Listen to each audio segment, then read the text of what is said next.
What if the way you begin your morning determines how the entire day unfolds, not through effort or planning, but through something far quieter and more powerful? Most people wake and immediately surrender their day to habit, worry, and memory, never realizing they have already spoken the pattern into motion. Before the world makes its demands, there is a moment when the soul is most receptive. The first thoughts you allow, the first sentences you agree with, quietly decide who leads the day, fear or divine order. Many ask for guidance, yet continue speaking confusion. They pray for peace while affirming struggle. Life listens closely, not to wishes, but to declarations. What you consistently speak in belief becomes the path you walk, often without realizing when you chose it.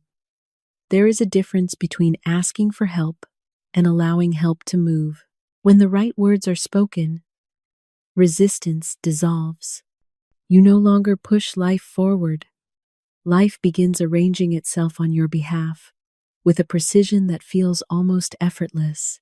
Imagine beginning each morning without anxiety about outcomes, no rehearsing problems, no bracing for disappointment, just a quiet certainty that what needs to be handled will be handled, and what does not belong will fall away without conflict. Most people try to manage life from the outside. They plan, force, and worry. Yet order is established inwardly first. When the inner command is clear, outer confusion has no authority. Circumstances reorganize because they must respond to a higher instruction. Words spoken with faith are not wishes, they are directions. They tell life how to move, what to attract, what to remove. The mistake is not that people speak too little. It is that they speak without awareness of what they are setting in motion. There are certain sentences that carry alignment within them. When spoken daily, they recalibrate thought, expectation, and reaction. They do not control life, they cooperate with it. And cooperation is always stronger than force. If your mornings feel rushed or heavy, it is not because the day ahead is difficult. It is because the inner tone has not yet been set. When the tone is established first, the events that follow fall into rhythm rather than resistance. These words are not spoken to change others, convince circumstances, or demand results.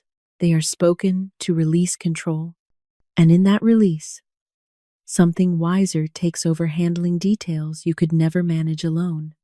You may notice that when you stop trying to arrange everything yourself, solutions appear without strain. Conversations resolve naturally. Doors open without pushing.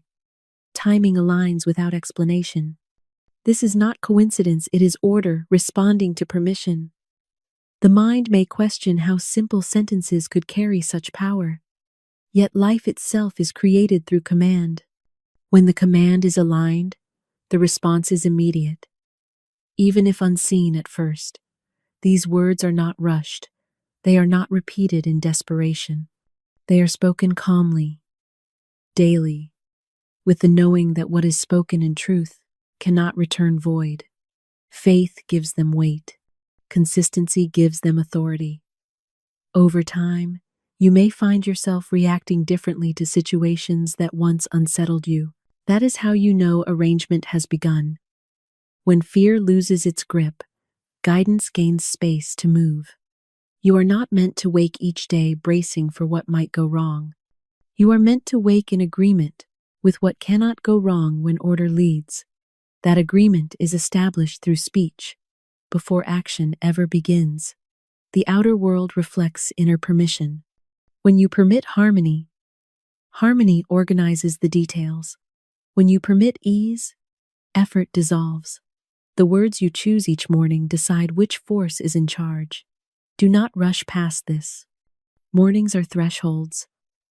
What crosses them with you shapes the hours ahead. When the right sentences are spoken, the day unfolds with less interference and more flow. What follows is not a ritual, It is a realignment. Speak these words not to control life, but to trust it, and watch how quickly things begin falling into place without struggle. When you allow order to lead, you will discover that everything you were trying to fix begins fixing itself. Stay here. What you speak next matters more than you think. My dear friend, when you open your eyes each morning, you stand at the threshold of the most powerful moment of your entire day. Before the world has spoken, before memory has risen, before the mind has fastened itself to yesterday's fears, there is a sacred instant in which your word becomes law for the hours ahead. Most people pass through this moment without waking inwardly. They begin the day half-formed, half-prepared, whispering rehearsals of the past. But I tell you plainly, the first words you speak determine the entire arrangement of the day's events. The subconscious mind hears your first sentences as a divine command. It does not question tone, circumstance, or mood. It receives, and it begins building. And so many rise each morning muttering, "I'm already tired," or "another hard day," or "I hope nothing goes wrong." Without realizing it, they have set the blueprint for the day. Life simply obeys the order. But imagine instead that you greet the morning as I have so often instructed my students, with the calm authority of a soul who knows their word is their wand. Imagine rising and saying, "God prepares my day in perfect order," or "This day flows in ease and abundance." These are not hopeful wishes, they are creative decrees.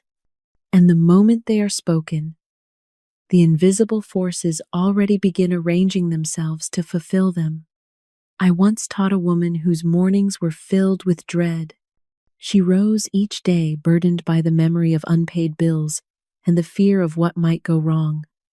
She believed she was simply acknowledging facts, yet the facts returned every morning because her first words invited them. When I instructed her to begin each day with, "God is my instant and endless supply," she resisted, believing it too simple for her tangled affairs. But she tried, and within a few weeks, unexpected income appeared through channels she had never considered. One check came from a forgotten overpayment, another from a small creative project she had dismissed long ago. She said, "Miss Shinn, it feels as though the day itself now brings me gifts." And indeed, it did, for she had changed the command. Morning is the moment when the watchman at the gate of the mind stands alert, deciding what shall enter the day. If you speak confusion, confusion becomes your companion. If you speak order, order becomes your guide. And if you speak faith, the entire day responds with a quiet, sustaining harmony. Let us look to the scriptures, for they are faithful teachers. The manna that fed the Israelites fell each morning, never at night. It appeared only with the dawn, symbolizing spiritual provision that arrives when consciousness awakens. Manna could not be hoarded. It was a daily demonstration of trust. So it is with your morning practice. Each day brings its own supply, its own guidance, its own answers. But these can only reach you when you begin the day aligned with divine expectation. I tell you often, there is a spiritual law that says what you prepare for, you will meet. The world calls this coincidence, but I call it divine order. If you rise preparing for delay, you will find obstacles awaiting you. If you rise preparing for joy, you will find beauty in the smallest circumstance. Expectation is a magnet. It draws forth its own likeness. A young man once came to me, frustrated by constant misfortune. He said, "Miss Shinn, every morning I wake and say, I hope today is better, but something always goes wrong." I asked him, "Why do you hope for better instead of declaring it?" Fear had trained him to speak cautiously, as though misfortune had the stronger claim. when he learned to say, "This day unfolds in perfect ways," and to speak it as law, not longing, he found the world rising to meet his new command. A friend offered him work. A hostile supervisor softened toward him. He even found lost items he had given up on. He said, "It feels as if the universe has changed its attitude." I told him the truth. It is you who has changed yours. When you begin your morning in fear, you shrink your own stature. But when you begin with divine authority, you rise tall within your own consciousness, and life recognizes the change at once. People respond differently to the one who begins the day aligned. They sense your calm. They feel your clarity. They instinctively honor the atmosphere of quiet power around you, even if they cannot explain it. You need not announce your practice. Your presence announces it for you. A woman once noted, "Miss Shinn, ever since I began speaking my day into order, I no longer attract people who drain me." That is because her vibration had lifted. When you declare order, disorder finds no entrance. When you declare peace, strife loses interest. And when you declare abundance, lack feels out of place in your life. Morning is the moment when you choose the kingdom you will live in for the next 12 hours, the kingdom of fear or the kingdom of faith. Most people hand their mornings to fear and spend the rest of the day attempting to undo the damage. But when the morning is surrendered to God, the day takes its instruction from heaven. Speak these words as soon as you remember to breathe. Infinite Spirit opens my path. Nothing can hinder. Nothing can delay. Say it until you feel the truth in your bones. For repetition is the hammer that shapes the subconscious, and the subconscious is the workshop where days are built. Let me give you another picture. A woman once worked in a place she dreaded. Each morning she rehearsed her misery before she even reached the door. I told her, "You are arriving before you arrive. Change your departure, and arrival will follow." She changed her morning words to, "I bless this place, and I prosper wherever I go." Within months, she received an invitation for a higher role elsewhere, one with better hours, better pay, and surroundings that nourished her. She thought the blessing came through the new job, but I said, "The blessing began the moment you changed your morning decree." You must stop believing that circumstances choose you. It is you who chooses the day through the first word spoken. When you wake in alignment, life aligns. When you wake in fear, life mirrors that fear. When you wake in certainty, obstacles dissolve before your foot touches them. As Scripture teaches, "Command ye me the work of my hands." Command, not plead. Direct, not tremble. Do not wait until the world has crowded into your consciousness. Do not wait until duties and demands clamor for your attention. Speak first, before anything else speaks. For whoever speaks first leads the day. If fear speaks first, fear leads. If divine order speaks first, divine order leads. You will notice something remarkable once you commit to this.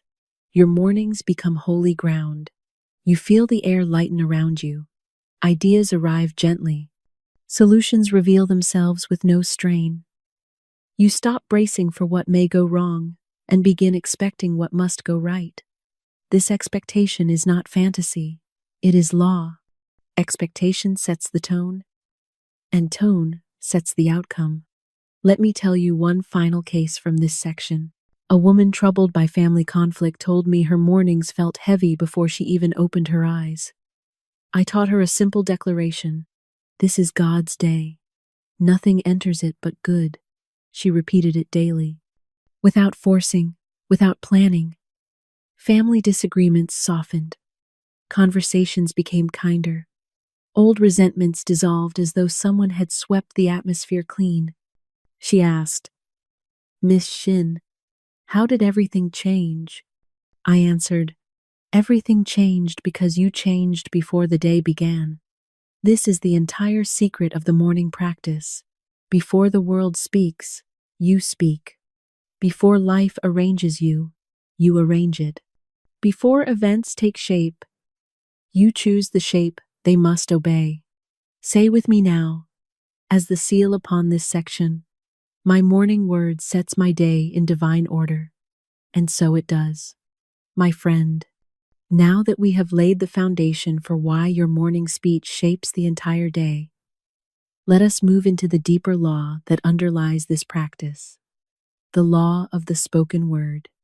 It is a law older than any world religion and more exact than mathematics. Many wander through life unaware that they carry a scepter in their own mouths. They speak casually. They speak anxiously. They speak thoughtlessly, and then wonder why their affairs move in circles rather than in victory. But once a person understands that every word spoken in faith is a creative decree, they stop treating speech as conversation and begin treating it as command. You see, the subconscious mind is not clever. It is obedient. It does not interpret sarcasm. It does not soften exaggeration. It does not reject statements spoken from habit. It receives the word and sets spiritual forces into motion to fulfill it.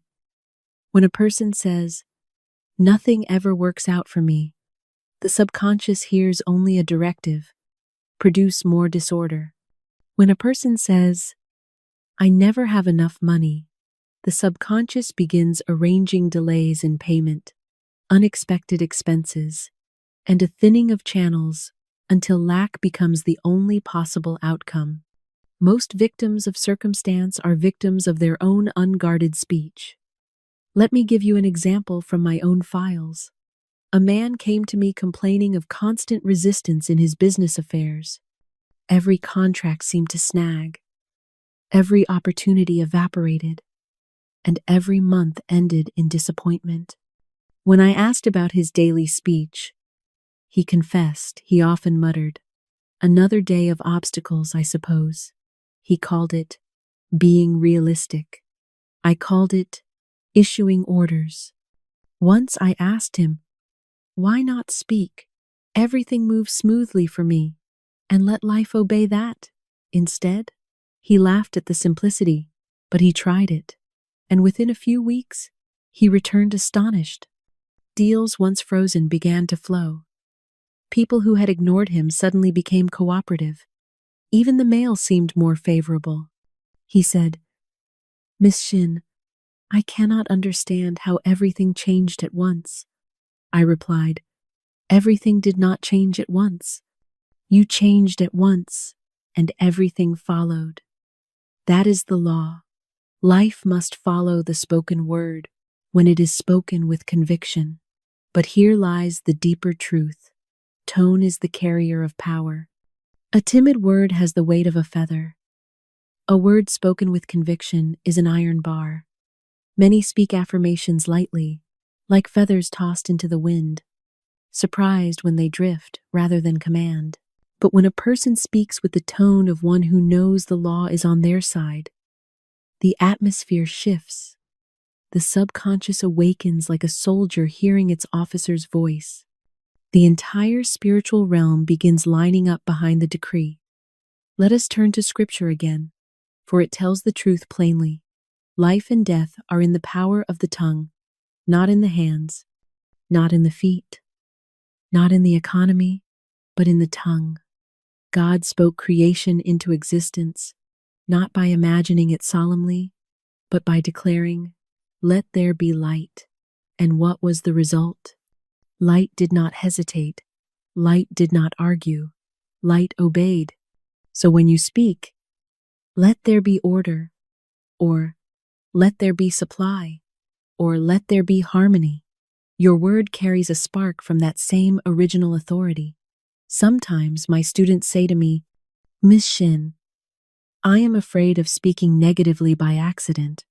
I assure them, fear does not create, faith creates. A careless sentence spoken without conviction has little power. It is the repeated word, the emotional word, the believed word that creates. So you must monitor what you emphasize, not what you slip upon. If you repeat fear daily, fear becomes law. If you repeat faith daily, faith becomes law.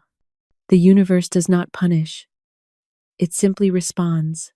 I once counseled a young woman who constantly said, "People take advantage of me." She believed she was merely describing life, but in truth, she had dressed herself in a sign that read, "Use me freely." When she began declaring instead, "I am treated with honor and kindness wherever I go," her entire social world shifted. Friends grew more respectful. Family members approached her with courtesy. Even strangers treated her differently. She said, "Miss Shinn, I feel like the world suddenly likes me." I said, "It always did. It simply had to be told how to express it." This is the key. Your word instructs the world how to behave toward you. Now let us consider the boomerang law. Whatever you send out returns multiplied. Spoken blessing returns as opportunities. Spoken gratitude returns as increased supply. Spoken trust returns as smoother paths. Conversely, spoken complaint returns as more to complain about. A woman once told me, "Miss Shinn, I only mentioned that I expected delays," and suddenly, the whole day was delayed. I explained gently, "The universe does not know when you are joking. It hears direction, not nuance." This is why your morning word is so potent. It is the cleanest moment of the day. The mind is not yet cluttered. The emotions have not yet risen. Your speech goes forth like a clear trumpet call, summoning the day to align with your decree. Speak words like these. What is mine cannot miss me. Every person and circumstance now cooperates with my good. This day is arranged perfectly by divine intelligence. Speak them not as wishes, but as instructions. Let me share another case. A gentleman with a difficult supervisor came to me nearly in tears. "Miss Shinn," he said, "no matter what I do, this man finds fault." I told him, "You have assigned him that role through your speech. Every morning you rehearse that he dislikes you. Speak instead. He is divinely guided to treat me with justice and goodwill." He obeyed, though reluctantly. Within days, the supervisor's behavior softened. Within weeks, he recommended the gentleman for advancement. "What changed?" he asked me. "Your word changed his role," I replied. "You see, when you speak in the morning, your word travels into the day like a herald preceding a king. It announces your arrival. It prepares the road. It removes debris. It sets affairs in motion. When you finally step into the events of the day, you find them already softened, prepared, made ready." I often use the story of Ali Baba. He did not push against the rock. He did not negotiate with the stone. He simply spoke the right word, "Open sesame," and the door opened. This is not mere fantasy, it is metaphysics hidden in fairy tale clothing. There is always a right word, a word that contains alignment. When spoken, it opens the vault of your good without struggle. Now consider how the world treats the one whose speech is aligned. Such a person enters a room and others instinctively respect them. They speak and others listen. They move and doors open. People may say, "She is fortunate," or "He always gets the breaks," but fortune has nothing to do with it. What they are sensing is the atmosphere of ordered speech. The world organizes itself around the one who speaks with divine authority. And so, I tell you, speak with intention. Speak with clarity. Speak with expectancy. Your word is not idle. It is your creative instrument. When you speak faintly, creation is faint.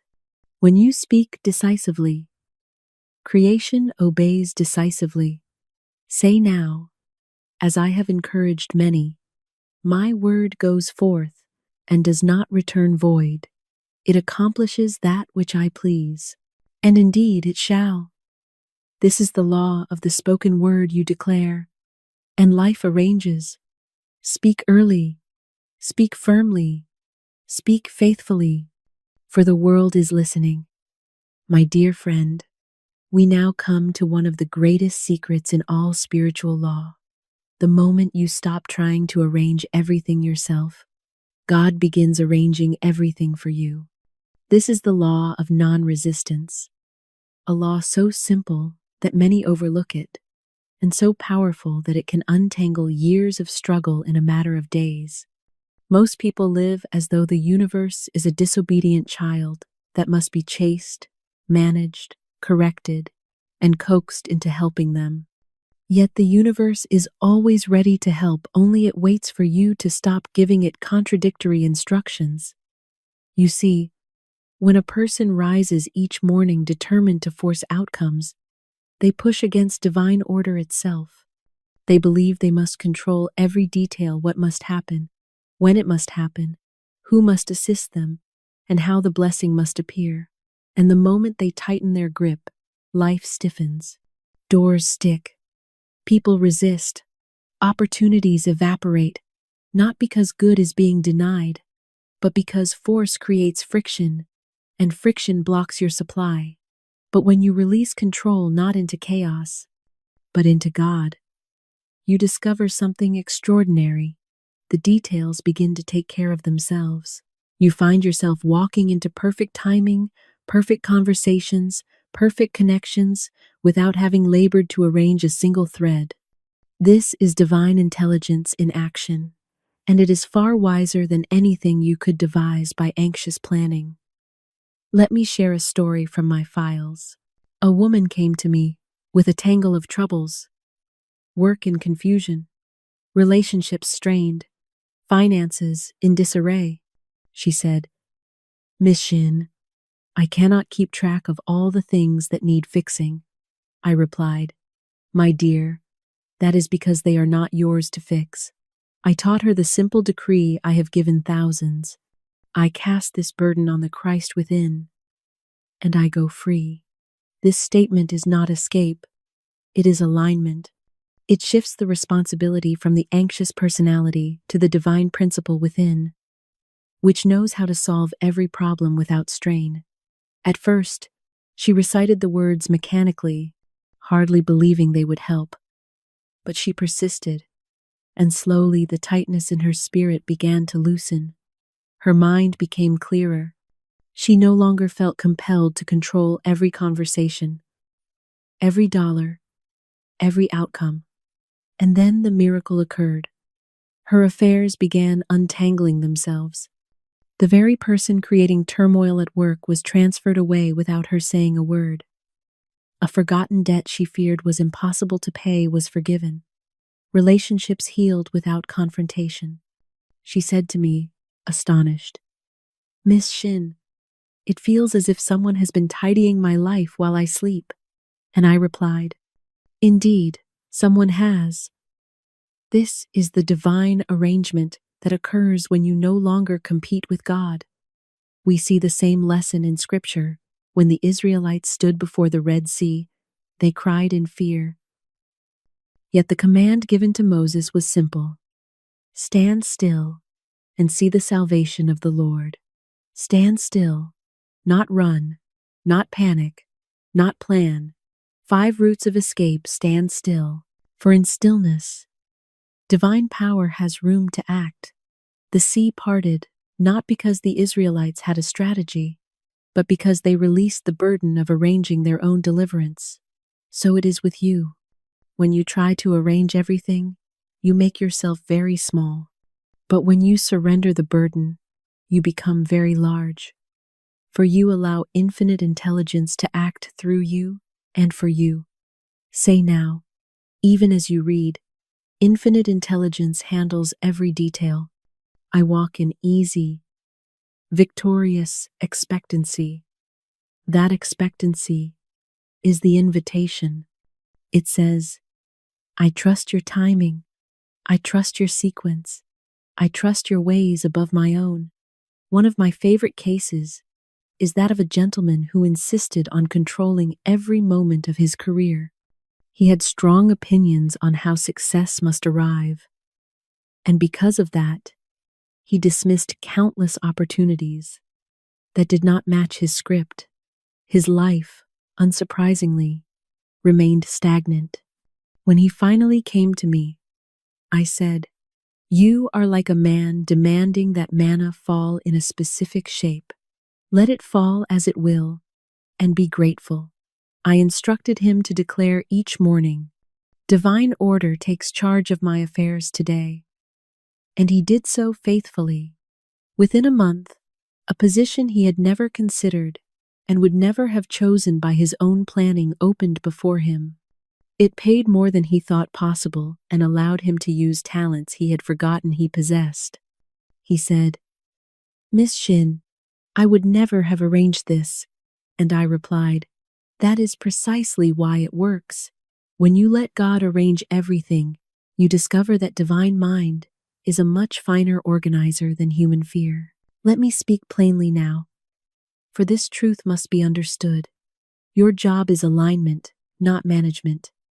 You are not required to foresee every step. You are not required to convince people to help you.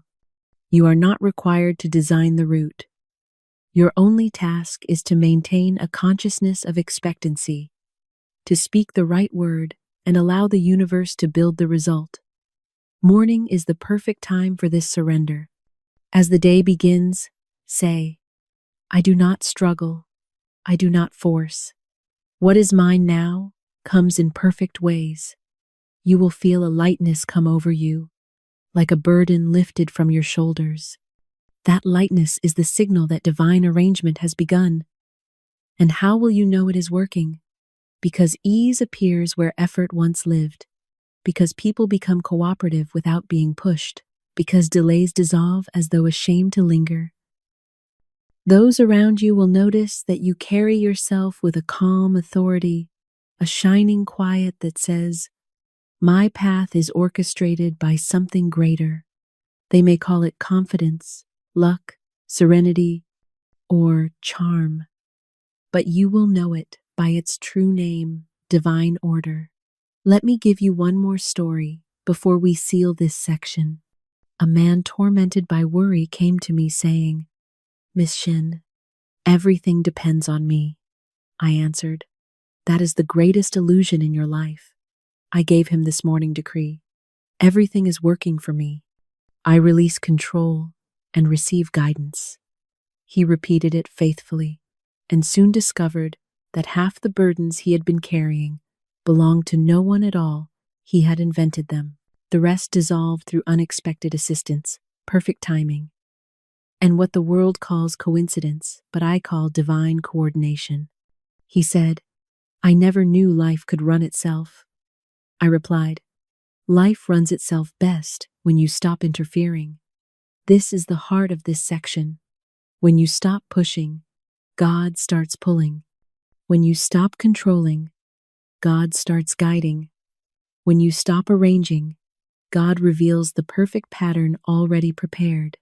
Say with me now, as a seal, upon this truth, I cast the burden. Divine order now arranges everything. And so it is.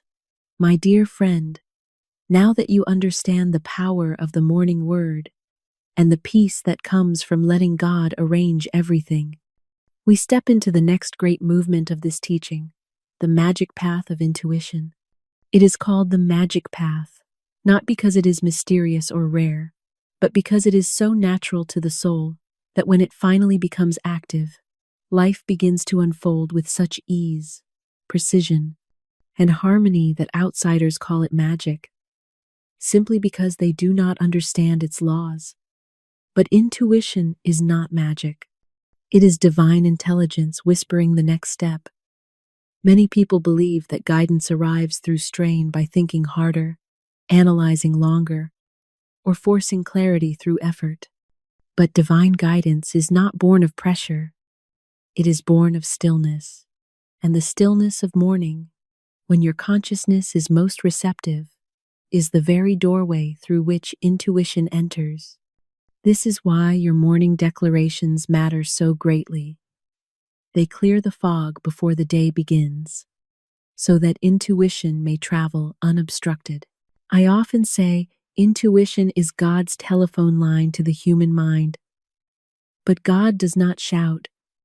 He speaks softly, and only the quiet mind can hear.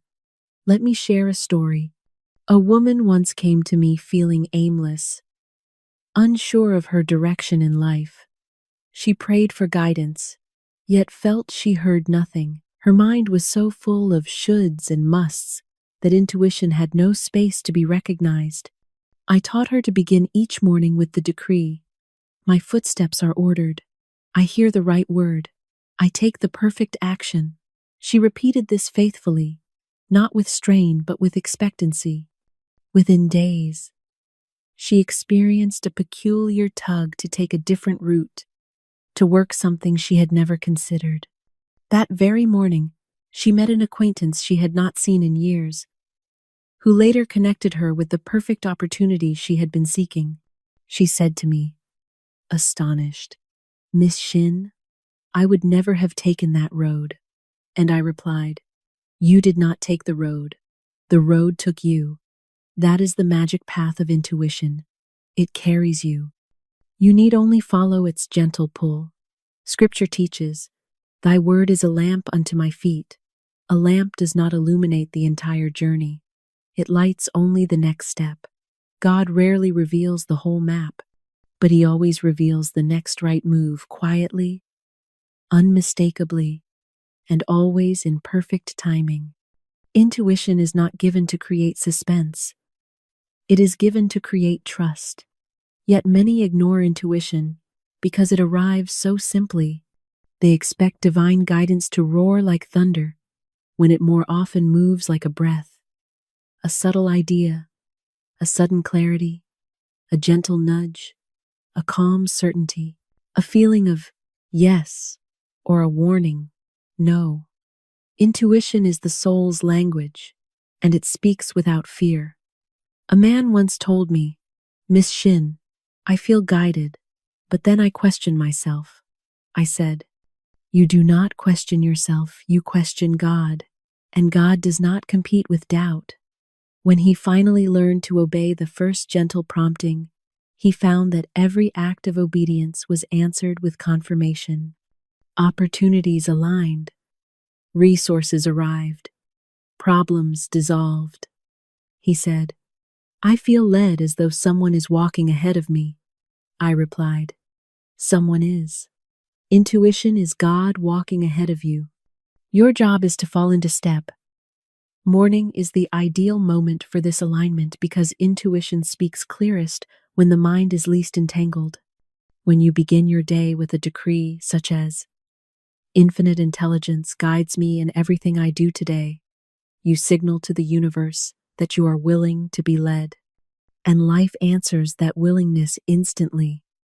There is a difference between guidance and imagination. Imagination tries to predict the future. Intuition reveals the next step. Imagination creates worry when rooted in fear. Intuition creates relief when rooted in truth. You may know imagination by its tension, intuition by its peace. Peace is the signature of God. Tension is the signature of the ego. When you live in alignment with intuition, something extraordinary happens. Others begin to see a change in you. They notice your calmness. They admire your decisiveness. They remark on your timing, how you always seem to arrive at the right moment, meet the right people, or escape the wrong situations. They may call you perceptive or insightful, but you will know the truth. You have simply stepped onto the magic path, where every step has already been prepared. Let me give you another story. A gentleman who had been long unemployed came to me, burdened by discouragement. He had searched for work for months, all through effort and force. I told him to stop pushing and to begin each morning with the decree: "I have a wonderful work in a wonderful way, and it comes to me today." For several days, nothing happened. But then, one morning, He felt a sudden urge to visit a part of town he had not been to in years.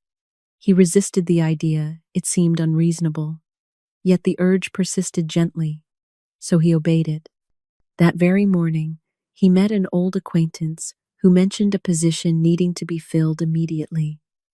Within a week, he was employed in work more suited to him than any he had sought on his own. "Miss Shinn," he said, "it was as if the job found me." And I replied, "Indeed it did. For intuition is not a hunt, it is a magnet. You do not chase your good, you are drawn into alignment with it." Let me speak clearly. Intuition becomes louder when resistance becomes quieter. When the morning begins with, "How will this happen?" the mind hinders the flow. But when the morning begins with, "Show me my way," the path clears. When you stop insisting on your limited understanding and open yourself to divine intelligence, your steps become orchestrated with a grace that astonishes. One of my favorite images is that of the shepherd. The sheep do not study maps. They do not debate routes. They follow the voice they recognize, and that voice leads them exactly where they must go. So it is with intuition. When you learn to recognize its tone, calm, steady, luminous, you obey without anxiety. And obedience brings miracles. Speak this each morning to awaken intuition. I walk the magic path of intuition. Everything I need is revealed to me. Say it slowly. Say it with expectancy. Say it until you feel a softening in your chest, a lightness in your spirit. That is intuition awakening. Now let me show you the identity shift that occurs when intuition becomes your guide. You no longer appear rushed or frantic. You stop forcing decisions. You stop debating your direction. You inhabit yourself with a dignity and a stillness that others cannot help but respect. You become the person who always knows what to do, not because you are clever, but because you are aligned. Even your voice changes. It carries the calm of one who is guided. Even your presence changes. People trust you, seek your counsel, feel steadied by your energy. This is not charisma, it is consciousness. The consciousness of divine order moving through you. And so I tell you, the magic path of intuition is paved with morning declarations. If you speak confusion, intuition is muffled. If you speak order, intuition becomes audible. If you speak expectancy, intuition becomes unmistakable. Say now, as we seal this section, my guidance is perfect. My way is prepared. I walk the magic path today, and the path begins lighting itself before your feet. My dear friend, we now come to a law that has freed more seekers from bondage than any other. The law of substitution, the great dissolver of fear. You see, fear has only one true enemy: faith. Fear cannot be argued with, wrestled down, or reasoned away. It must be replaced. And the most powerful moment of replacement is the morning, when the subconscious stands open and impressionable, waiting to receive its instructions for the day. If you do not assign the day to faith, fear will assign itself. Most people rise with a weight on their chest, not because danger is present, but because fear arrives before thought. They wake remembering debts, conversations, disappointments, uncertainties. Fear whispers its old script. Be careful. Watch out. Prepare for trouble. But you are not required to accept that script. Fear is an intruder that enters only when the house is left unguarded. Your morning decree is the lock on the door. I once taught a man who woke each day gripped with dread. Before he even left his bed, he rehearsed every possible misfortune. He believed this was responsible thinking, preparing for the worst, he called it. But preparing for the worst is a spiritual declaration. It tells the universe, bring me what I expect.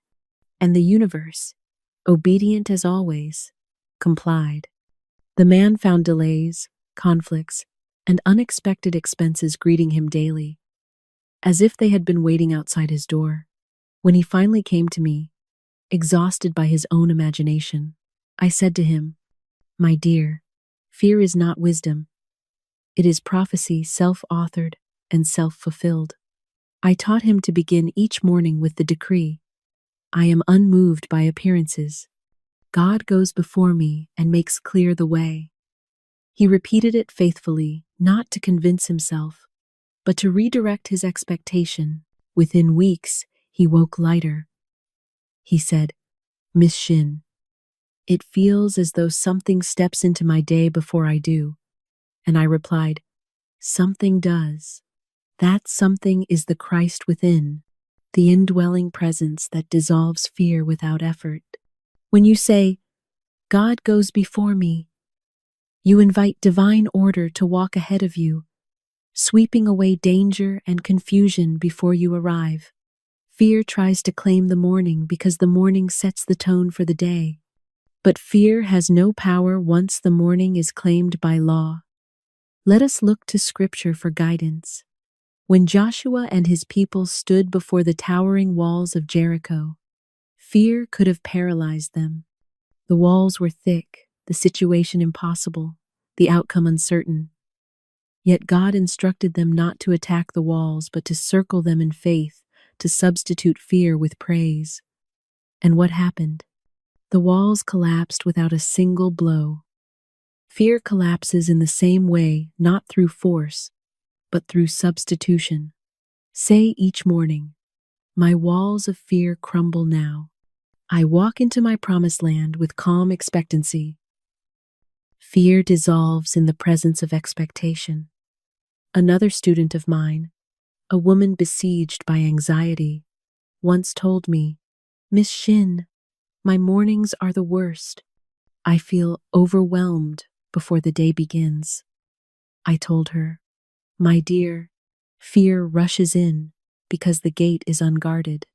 Place the watchman there." And I taught her to say, "Nothing can enter my day but what belongs to divine order." Within days, she felt protected in a way she could not explain. Old worries fell away as though someone had silenced them. She told me, "It feels like my thoughts obey me now." Indeed, they did. For fear cannot cross a boundary drawn by faith. Fear has many disguises. It appears as worry, discouragement, hesitation, overthinking, or the weary feeling that you must carry everything yourself. But these are merely masks. When you shine the light of morning truth upon them, they scatter like shadows at sunrise. Repeat this decree when fear rises. "I fear nothing, for God is in everything I meet today." Not as a plea, but as a proclamation. You must understand this clearly. Fear does not dissolve because you fight it. It dissolves because you replace it. The law of substitution is exact. You cannot hold fear and faith at the same time. Only one can dwell in the consciousness. As soon as faith is spoken, fear must depart. Let me tell you one of my favorite stories, a humorous one.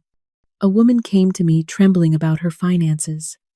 "Miss Shinn," she said, "I am afraid my rent will not be paid." I replied, "My dear, fear is faith in the wrong direction. Turn around." I instructed her to substitute her fear with the decree, "My supply is sure.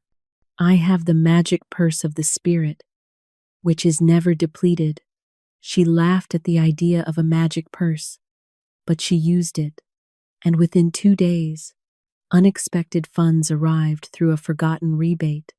She exclaimed, "Miss Shinn, the purse worked." And I said, "It did not work, the law worked. When you speak fearlessly in the morning, people respond to you differently. They sense your groundedness. They trust your decisions. They feel safe in your presence." A fearful person vibrates confusion. A faithful person radiates stability, and the world always reflects the dominant vibration. Fearful people attract obstacles because fear instructs the universe to present them.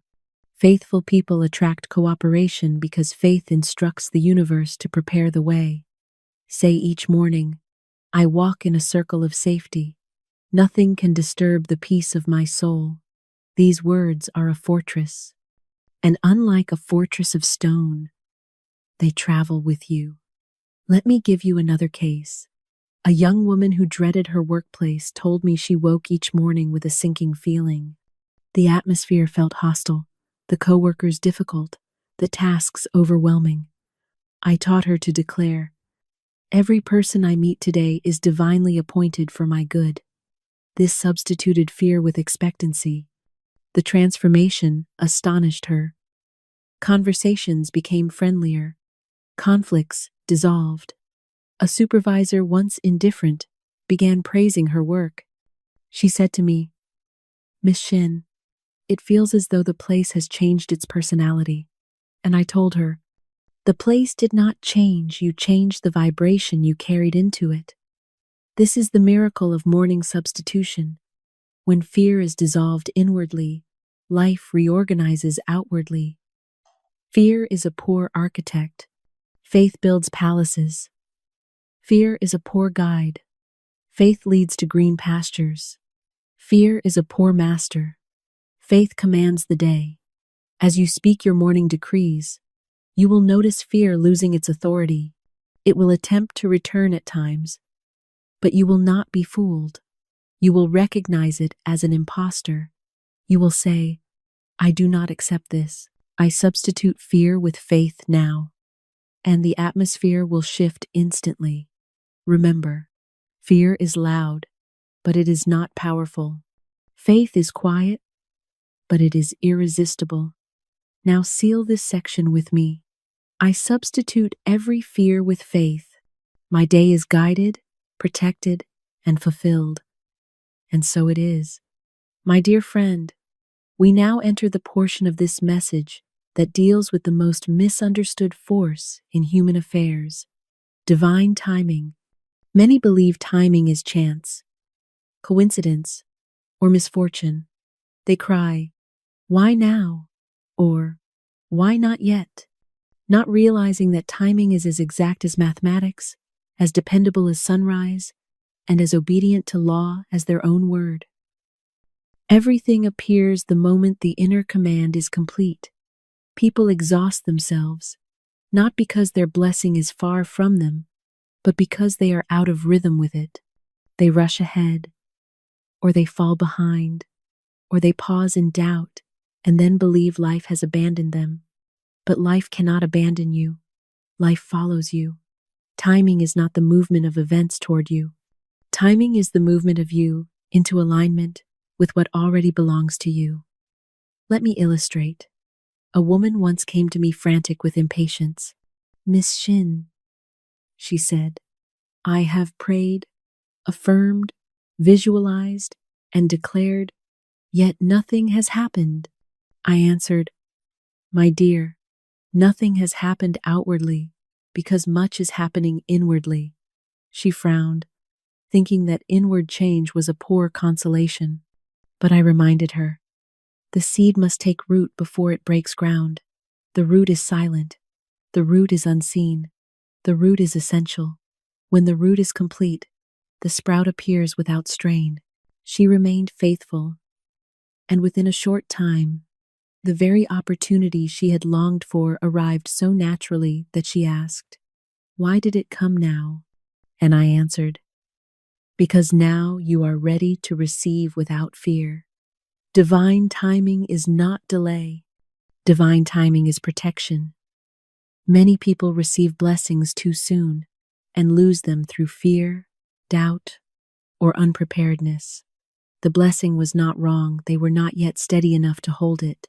When you insist on forcing results before the soil is ready, the harvest cannot last. There is a line in Scripture that says, in due season we shall reap if we faint not. The modern mind reads this as endurance, but spiritually, it means do not abandon the inner work during the unseen stage. Most people do not faint from effort, they faint from impatience. Let me tell you of a man who wished to start a business. He rushed, strained, demanded results immediately. Each time a door closed, he saw it as failure. But one day he came to me and said with despair, "Miss Shinn, I fear I have missed my chance." And I replied, "My dear, you cannot miss what is yours." I insisted he declare each morning, "The right opportunity appears at the right time. I am never late to my good." He obeyed. And within a month, the perfect partnership presented itself, something he could not have entered earlier because the needed elements had not yet come together. What he thought was delay was actually orchestration. Even the most ordinary events obey timing. A woman once told me she missed her train and burst into tears, certain the day was ruined. But missing the train saved her from an unpleasant meeting and placed her in the path of a contact who later offered her the job she had prayed for. She asked me, "How could something so small be arranged?" And I answered, "Divine timing concerns itself with every detail. Nothing is too small for infinite mind. When your morning decree is clear, timing begins to arrange itself with astonishing swiftness. Delays dissolve. Doors open at the precise moment your courage is highest. People appear just as fear begins to whisper doubt. A conversation overheard becomes the answer to a question you had not yet spoken aloud. These are not accidents, they are the movements of divine order aligning your steps. Say each morning, "My day unfolds according to divine schedule." Nothing is rushed, nothing is delayed. You will feel the burden of urgency leave you like a heavy coat dropped from your shoulders. Urgency is a signal of fear, not inspiration. Calm expectancy is the atmosphere of divine timing. Have you ever noticed how animals, plants, and seasons move unhurriedly? The rose does not bloom because someone demands it. The tide does not rise because someone pleads with it. The sun does not hurry its ascent because we are late for an appointment. All divine activities move in perfect rhythm, and you, as a child of the infinite, are meant to live in the same rhythm. I once knew a woman who longed for marriage. She grew restless, impatient, certain that love had forgotten her. She dated in haste, chose unwisely, suffered disappointment, and returned to me in tears.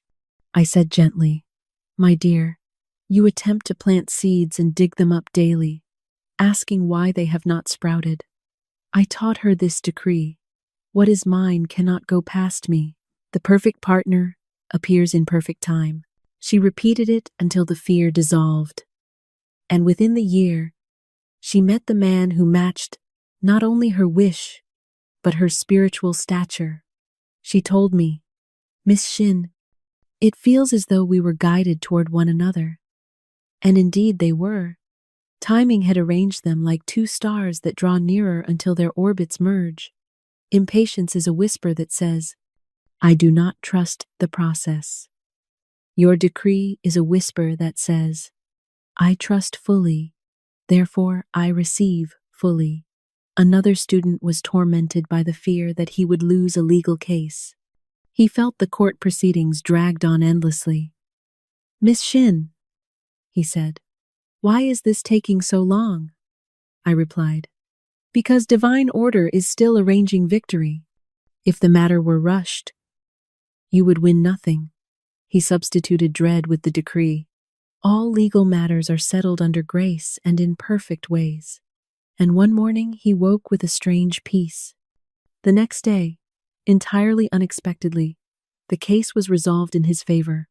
He said, "It all happened so suddenly." And I said, "My dear, suddenness is only the moment when the unseen becomes seen. You must understand, timing is not random, it is revealed." It is the point where inner alignment and outer opportunity meet.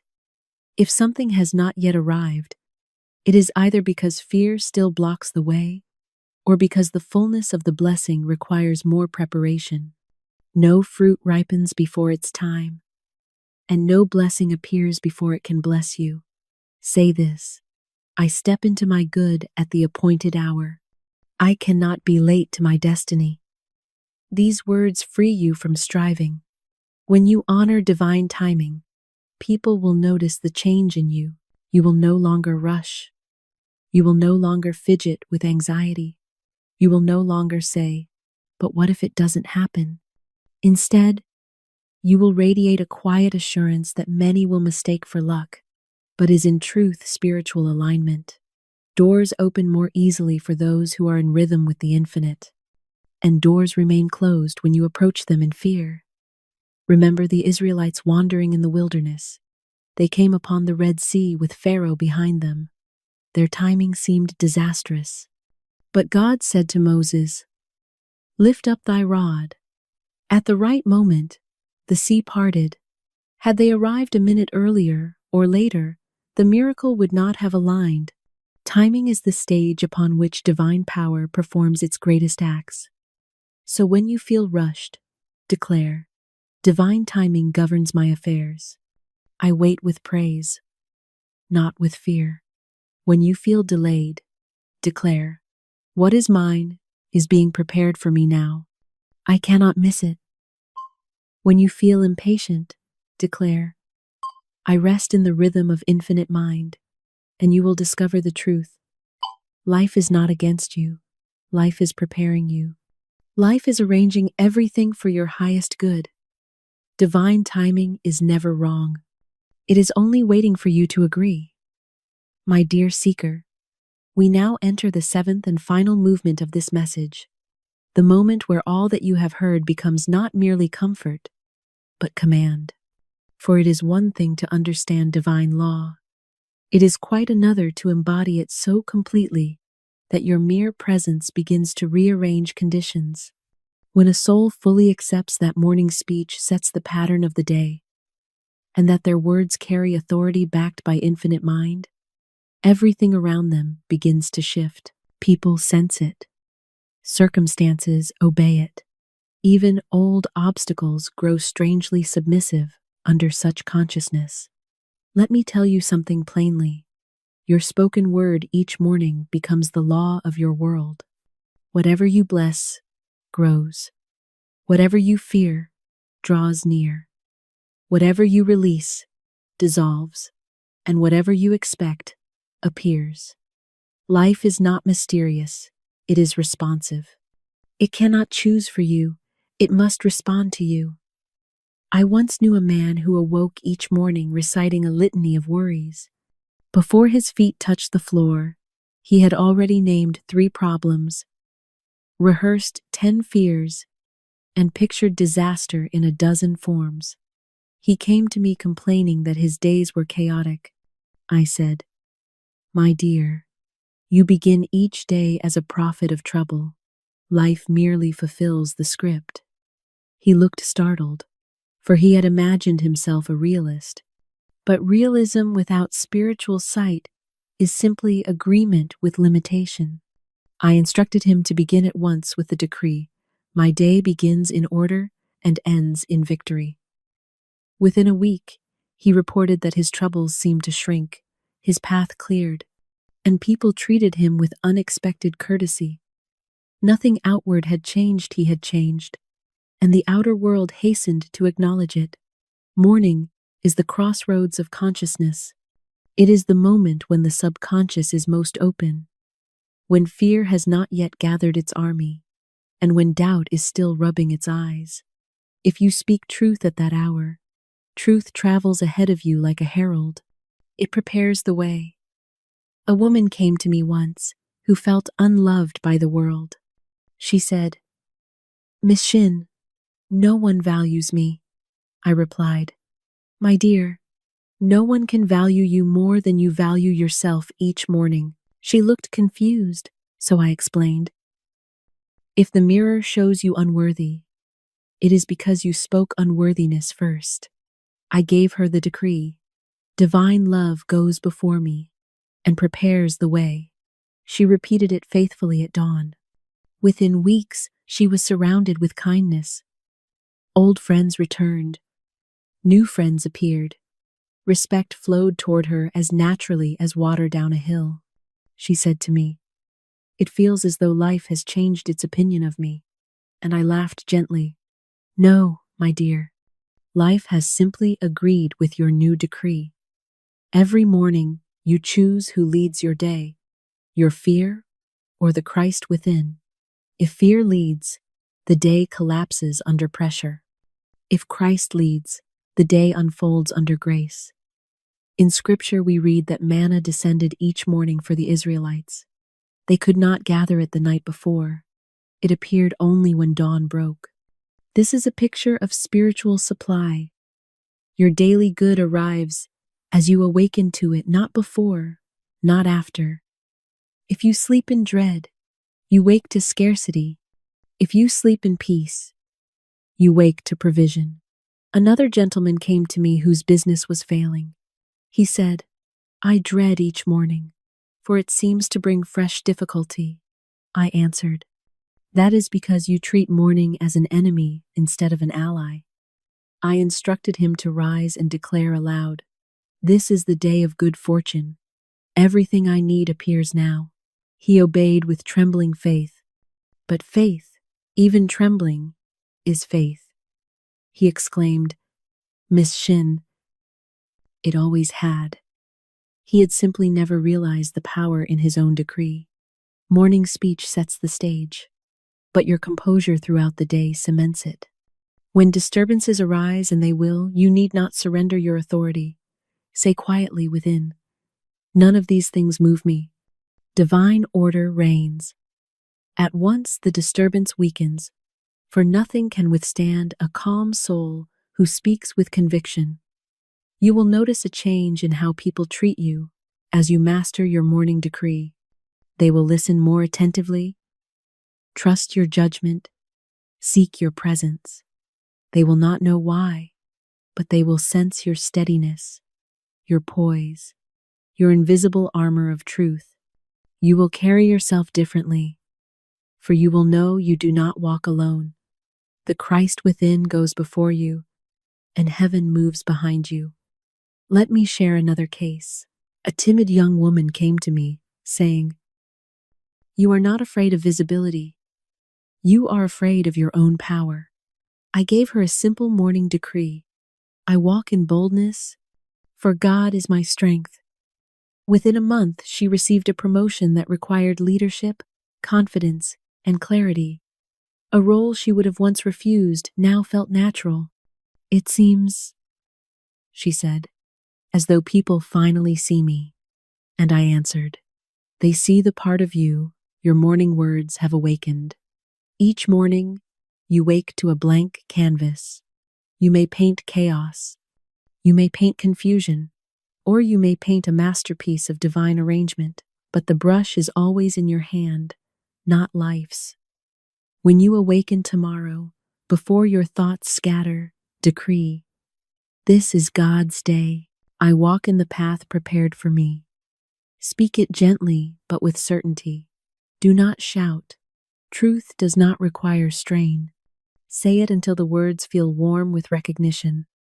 Another man once asked me, "Miss Shinn, what if I forget to speak my decree?"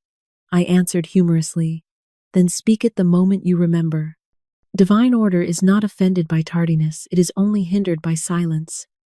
You do not need perfection, you need consistency.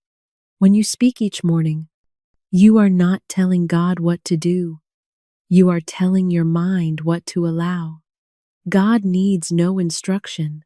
Your mind does. Your fears do. Your habits do. Morning speech is not a demand. It is permission.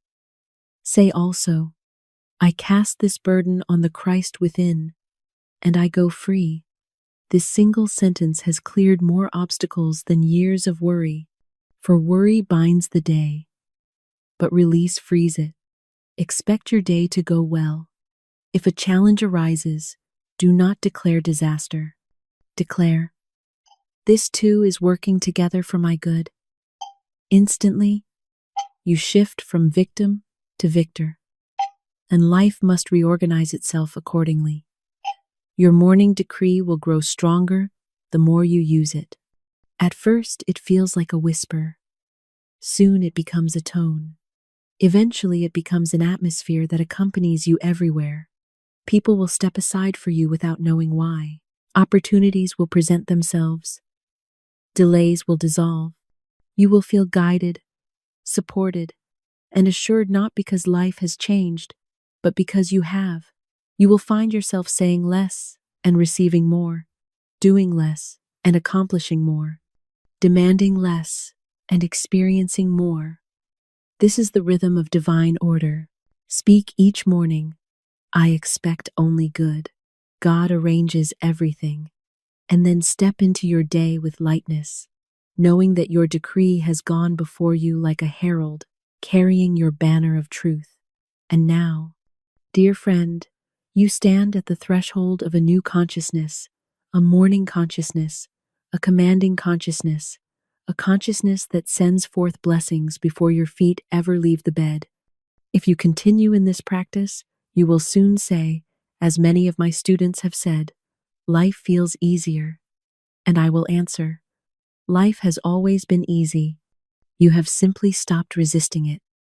My dear friend, you have now walked with me through the great gates of the morning, through the laws that govern the spoken word, the unseen preparations of divine mind, the dissolving of burdens, the clearing of paths, and the delicate yet mighty art of letting God arrange everything.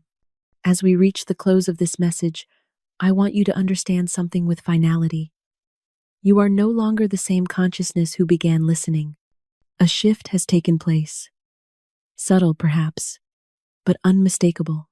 For truth, once heard, takes root. And roots, once planted, will in time break through stone. Many souls wander through life, unaware of the authority placed in their mouths. They speak casually, they murmur carelessly, they rehearse the old story without reflection, and life, ever obedient, continues to follow the instructions given.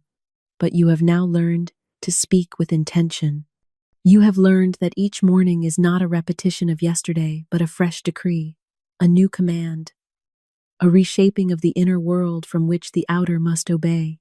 You have learned that you do not wake into chaos, but into possibility. If you could see what is already rearranging itself on your behalf, you would never again doubt the power of your morning word. You would walk with a quiet boldness, knowing that invisible hands have gone before you, opening doors, softening hearts, redirecting delays, preparing divine appointments, and removing anything that does not belong to your path. This is not imagination. It is the secret order behind all harmonious lives. I once said in my little book that man's word is his wand, and I repeat it now with even greater emphasis. Your word, spoken in the freshness of morning, holds creative authority. It is the first seed placed in the garden of the day, and the garden is always fertile at dawn. Even the ancients understood this, rising early to speak blessings over the fields before labor began. The world has forgotten such wisdom. You have remembered it. Perhaps you still wonder how something so gentle as a sentence could alter the conditions of life. But the universe is not moved by noise, it is moved by alignment. A whisper of truth carries more transforming power than a shout of fear. A quiet decree of faith rearranges more than months of effort taken in confusion. Creation responds not to volume, but to certainty. Let me leave you with a case that reveals this truth perfectly. A lady once came to me with life in complete disorder. She said, "Miss Shinn, I wake each morning dreading what will happen next." I replied, "My dear, your dread is the architect of your day." I instructed her to speak upon waking, "This is the day the Lord has made. I walk in victory." Nothing dramatic occurred immediately, but something subtle shifted. Her shoulders relaxed, her voice grew steadier, her steps became firmer, and as her inner state changed, her affairs changed to match. Opportunities she feared were lost returned. Relationships once strained softened. A home she thought impossible to secure was offered to her under grace. She said, "It feels as though the day itself greets me with kindness." And I answered, "It does. For you now, instruct it to." This is the power you hold. Not the power of force, but the power of command, spoken in faith. And here is a truth I want you to carry far beyond this message. You never walk alone on the path your morning decree sets in motion. God goes before you, not behind. The Christ within prepares the way, not you. Your only task is to remain in expectation, not explanation. Do not explain your faith to others. Do not justify your confidence. Do not shrink your decree to fit the fears of those who refuse to believe in unseen order. What is meant for you requires no permission from the doubting. If at times your path seems quiet, do not mistake quiet for inactivity. Many of the greatest adjustments happen when nothing appears to be happening at all. A seed makes no sound when it breaks open under the soil, yet it is at that silent moment that the entire future of the plant is decided. So it is with your life. Stillness is not stagnation, it is preparation. You may feel an inner peace now that you cannot fully explain. You may notice a lightness around you, as though an invisible burden has been lifted. You may sense that the day ahead is already softened, already arranged, already guided. These are not emotions. They are confirmations. From this day forward, let your mornings be sacred. Let your first words be deliberate. Let your heart be steady before the world awakens. If you will do this, you will no longer drift into your day. You will direct it. Say each morning, "Divine order governs my day. I expect good. I receive good. I walk in perfect guidance." Speak it with trust, not tension. Speak it as one who knows their authority. Speak it until it becomes so natural to your consciousness that you cannot imagine beginning your day without it.